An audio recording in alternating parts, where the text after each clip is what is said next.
ممكن الواحد يقدر ظروف اللي يحبه، وممكن يتحمل هواي أشياء منه، بس مستحيل ما يحس بيه إذا يتغير.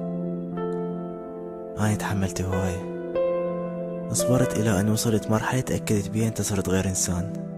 وجاي ببالي سؤال: منو أنت؟ أنت مو نفس الإنسان اللي حبيته، أنت مو نفسك اللي عرفته، اللي كان يغار ويخاف علي من كل شي، اللي كان ما يقبل أنام وأنا زعلان منه، اللي ما يتحمل يوم ما يسمع بي صوتي، الشخص اللي كان يهتم بي أكثر من كل شي بهالدنيا. معقول هسه صار آخر اهتماماته؟ احنا وايد مرينا بظروف وشغلات أذتنا وكفت ضدنا، قدرنا نتخطاها سوا ورجعنا أحسن من قبل. زين شنو يتغير هسه؟ ممكن أتحمل أي شي، ابتعد عني، ازعل، كل شي سوي، بس لا تتغير. هالشي يذبحني. صرت أحس نفسي طلعت من قلبك، وحتى بدون ما أعرف شنو اللي غلطت وياك. قمت أحس بورود علاقتنا لدرجة تخليك ما تعرف شلون أقضي يومي، وين أطلع وين أطب ومنو يحكي وياي، وانت اللي كنت أقضي يوم وياه. وأكثر شي قهر، قمت ما أقدر أعاتبك وأسألك ليش متغير، لأن صرت أحس كلامي ضوجك.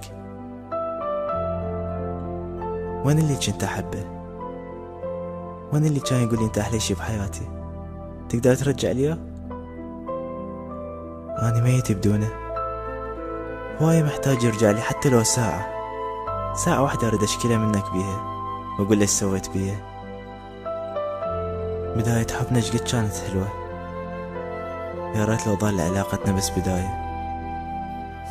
منو انت ما عرفك، وشايف وجهك يعني كنت احب واحد يشبهك، نسخة منك بس نساني، نسخة منك بس نساني.